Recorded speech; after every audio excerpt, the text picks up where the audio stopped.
Hello বন্ধুরা, কেমন আছো তোমরা সবাই? আশা করছি তোমরা সবাই খুব ভালো আছো। আমিও খুব ভালো আছি। সকাল সকাল চা দিয়ে আজকের ভিডিওটা স্টার্ট করলাম। আর আজকে হলো সানডে। তো সানডেতে আজকে সারাদিন আমরা কেমন কাটাচ্ছি সেটাই তোমাদের সঙ্গে শেয়ার করব। হাজব্যান্ড তো সানডেতে বাড়িতে থাকে, তো ওর সঙ্গে কেমন কাটায় সেটাই আজকে তোমাদের সঙ্গে আমি শেয়ার করব। ঠিক আছে? আর দেখো, সকাল সকাল ও কিন্তু বিছানাটা তুলে নিয়েছে। যেদিনও বাড়িতে থাকে না, ওই বিছানাটাকে গুছিয়ে নেয়। আমি যতই বারণ করি ওর কিন্তু শোনে না। তো যাই হোক, তারপরে এখানে দেখো, ওকে আমি এটাই বলছিলাম যে তুমি সারাক্ষণ কেন গেঞ্জি পরে থাকো, হ্যাঁ একটা জামা তো পরতে পারো, মানে বাড়িতে যখন থাকে আর কি তখনকারের কথা, সেসব নিয়ে এখানে আর কি হাসাহাসি করছিলাম আর সবাই মিলে চা খাচ্ছিলাম। তারপরে এখানে দেখো, চা খাওয়া তো কমপ্লিট হয়ে গেছে। অনেকগুলো বোতল জমে গেছিলো। সকালে বেসিক্যালি আমার কিন্তু এই কাজগুলোই থাকে, রান্নাবান্না কিন্তু সব কিছু হয়েই যায়। কেন কি সকালে কাজের আপা আসে আর মা দুজন মিলেই করে নেয়, যেহেতু ওয়াজিয়া ওঠার পর থেকে না ওর পিছনেই দুটো মানুষ লেগে যায়। সেই জন্য আর কি মায়েরাই আমাকে রান্নাবান্নাটা করতে দেয় না, ওগুলো মায়েরাই করে নেয়। টুকটাক যে সমস্ত কাজগুলো থাকে সেগুলো আর কি আমি করে থাকি। কিছুটা পানি দেখো ফ্রিজের মধ্যে দিয়ে দেবো প্রতিদিনের মতন, আর কিছুটা পানি বাইরে রাখলাম। আর আজকে আমার সঙ্গে কিন্তু হাতে হাতে ফারিয়াও কাজ করছে, দেখতে পাচ্ছ? এই যে দেখো, ও কিন্তু বলছে যে আমিও রাখবো, তাই ও কিছুটা রেখে দিল। তারপরে দেখো, কিছুটা জামা কাপড় যেগুলো কালকেই কাচাকুচি হয়েছিল বা সকালে কিছুটা কাচাকুচি, মানে মা আব্বু ওদের তো আগেই গোসল হয়ে গেছে, তার জন্য আর কি ওদের যে সমস্ত জিনিসগুলো সেই সমস্ত জিনিসগুলো শুকিয়ে গেছে, সেগুলো কি আর কি আমি এখন ভাঁজ করে নিচ্ছি। এখন ওই দুপুর 12টা মতন বাজে। তো যাই হোক, আর ভাঁজ করতে করতে আমি এখানে তাসনিমের সঙ্গে কথা বলছিলাম আর ওয়াজিয়া প্রচণ্ড দুষ্টুমি করছিল। তারপরে দেখো, এখানে কিন্তু আমি গোসল করে চলে এসেছি। আর তারপরে চলো আজকে তোমাদের দুপুরের মেনুটা শেয়ার করি। আব্বুর খাওয়া দাওয়া হয়ে গেছে, এখন তাসনিম খাচ্ছে, দেখতেই পেলে। এখানে হয়েছিল কচু দিয়ে, পুঁই শাক দিয়ে, আলু ভাজা, মাছ ভাজা, গরুর মাংস, এই সমস্ত কিছু হয়েছে। এই যে দেখো, রেডি হয়ে নিয়েছি বিকালবেলা, এখন বাজে বিকাল 4টে। আর এখন একটা জায়গাতে যাচ্ছি ঘুরতে, যেহেতু আজকে ছুটির দিন মানে আমরা একটুখানি বেরোই সবাই মিলে। তো দিক থেকে আমার মাও যাবে, ফারিয়া, ওয়াজিয়া, আমি, আমার শাশুড়ি মা সবাই যাব। চলো কোথায় যাচ্ছি না যাচ্ছি ওখানে গিয়ে তোমাদের সঙ্গে দেখাবো, ঠিক আছে? সবাই মিলে এখন ওয়েট করছি। তাসলিম গেছে গাড়িটা বার করতে, ওদিকে আমার মাকেও বললাম রেডি হয়ে থাকতে, আমার মাকেও নিয়ে যাব আর কি। আর এখানে দেখতেই পাচ্ছ সবাই মিলে এখানে ওয়েট করছি। আর এখানে আমি সাউন্ডটা অফ করে দিলাম কেন জানো তো? আজকে আমাদের এখানে মিলাদুন নবী উপলক্ষে একটা মিলাদ হচ্ছে, তো সেই আওয়াজটাই তোমরা পেতে পারো, সেই জন্য আর কি আমি অফ করে দিলাম, বুঝতে পেরেছো? যাই হোক, তারপরে দেখো আমরা গাড়িতে উঠেও পড়েছি। এখানে আর এত গরম আজকে পড়েছিল তোমাদেরকে কি বলবো। ফারিয়া এখানে তোমাদেরকে হাই করে দিল, আর তাসলিম বাইরে একটুখানি গাড়িটা মোছামুছি করছে, যেহেতু গ্যারেজের মধ্যে ছিল তো একটু ধুলো পড়ে গেছিলো, সেই জন্যই আর কি। ফাইনালি দেখো আমরা সবাই মিলে বেরিয়ে পড়লাম। আর এখানে এই পুচকিটাকেই তোমাদেরকে দেখাচ্ছিলাম আর কি। ও তো এক জায়গাতে 1 মিনিটও স্থির হয়ে থাকার মানুষ না, তো সেটাই আর কি তোমাদেরকে আমি বলছিলাম।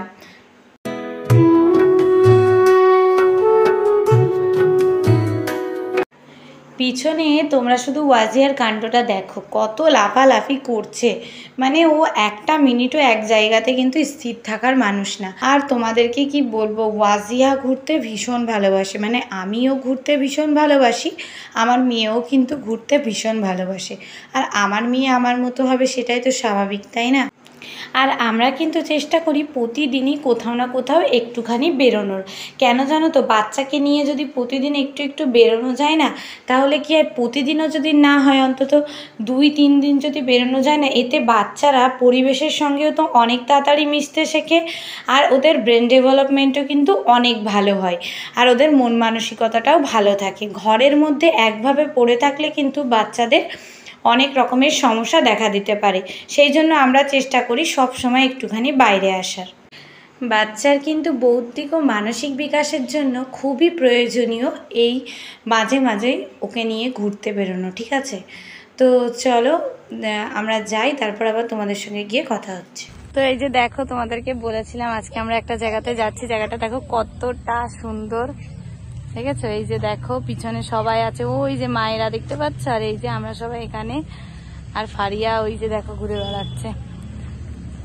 আর আজকের ওয়েদারটা এত সুন্দর, গরমও আছে আবার একটু ঠান্ডা ঠান্ডাও আছে, খুব গরম সেটাও না।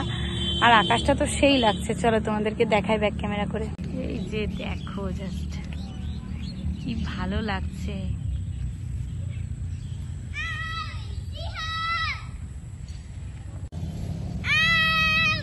আমো, দেখ দিদি দিদি দিদি, আমার দিদি কি বলছে, দেখ দেখ আর ওই যে দেখো দুজন মিলে এখন গল্প হচ্ছে।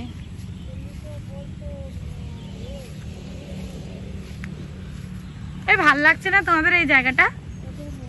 হ্যাঁ ভাল লাগেনি একটু? হ্যাঁ হ্যাঁ খুব সুন্দর।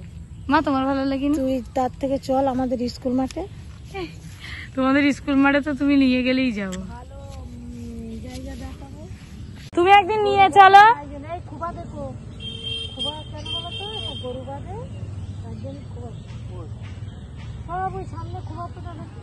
এখন এখানে কিছুক্ষণ থাকবো, থেকে তারপরে কিছুটা রিলস ভিডিও শুট করব ফেসবুকের জন্য, ইউটিউবের জন্য। আর আমার ফেসবুক পেজ তোমরা গিয়ে চাইলে ফলো করে দিতে পারো, বিএস অল ইন ওয়ান, আমি এখানে মেনশন করে দিচ্ছি। আর ইউটিউব চ্যানেল এসটি অফিসিয়াল। চাই ভালো যদি লাগে আমাদের ভিডিওগুলো, আমাদেরকে সাপোর্ট করো, সাবস্ক্রাইব করো চ্যানেলটা, আর অবশ্যই নোটিফিকেশনটা অল করে দিও সমস্ত ভিডিও পাওয়ার জন্য, ঠিক আছে? চলো একটু রিলস করে। কিছুক্ষণ হচ্ছে আমরা আসলাম মায়েদের এখানে, মাকে ছাড়তে আসলাম, মাও জোর করলো প্রচন্ড। এবার আমরা বাড়ির দিকে যাবো, 6:45 মতন বাজে, 7টার দিকে চলে যাবো। এই যে দেখো 6:45 মতন বাজে, 7টার দিকে চলে যাবো। তাসিম প্রচন্ড টায়ার্ড, ও একটু ঘুমিয়ে পড়েছে। আর এখানে দুই বোন খালি গায়ে খেলাচ্ছে, সেই জন্য দেখাচ্ছি না ওদেরকে। মা আবার কষ্ট করে মানে সন্ধ্যাবেলা এসে আমাদের জন্য আবার কি বানালো। রাস্তায় তো খেয়েছিলাম চা চপ এই সমস্ত কিছু, আর বাচ্চাদেরকে নিয়ে না সবসময় ক্যামেরা করা পসিবল হয় না, সেই জন্য তোমাদেরকে আর দেখাতে পারলাম না। এখন মা কি কি দিচ্ছে আমাদেরকে সেগুলো তোমাদেরকে দেখাবো, ঠিক আছে? চলো দেখতে থাকো। আর আজকে তাসলিম আমার দোকানে যাবে, তো ওই জন্য তাড়াতাড়ি চলে যাবো। আর দুই মা ওখানে, আমার মা কি করছে আর ওই মা গল্প করছে, দুজন মিলে এখন গল্প করছে, দেখি কি আনে। আর আমার এদিকে এগুলোকে পাহারা দিতে হচ্ছে নিচে। চলো দেখাই তোমাদেরকে ফারিয়া এখানে এসে কি দোকান দিয়েছে, ওর শুধু উল্টো পাল্টা খেলা। চলো তোমাদেরকে শেয়ার করি। দেখো এই সমস্ত জিনিস নিয়ে এখন দোকান দিয়েছে, দুই বোন মিলে এখানে খেলা চলছে, দেখতে পাচ্ছ? ওদেরকে আর দেখাচ্ছি না। এই যে দেখো মা এখানে আমাদের জন্য পরোটা, ডিম পোচ এই সমস্ত কিছু করে দিয়েছিল, চা করে দিয়েছিল। সব কিছু খাওয়া দাওয়া করে কিছুক্ষণ বসে সবাই মিলে গল্প গুজব করে তারপরে আমরা চলে এসেছিলাম বাড়িতে। তো ভিডিওটা এই পর্যন্তই। যদি কিছু ভালো লাগে লাইক কমেন্ট শেয়ার করে চ্যানেলটা সাবস্ক্রাইব করো। দেখা হচ্ছে পরের ভিডিওতে। সবাই ভালো থেকো, টাটা।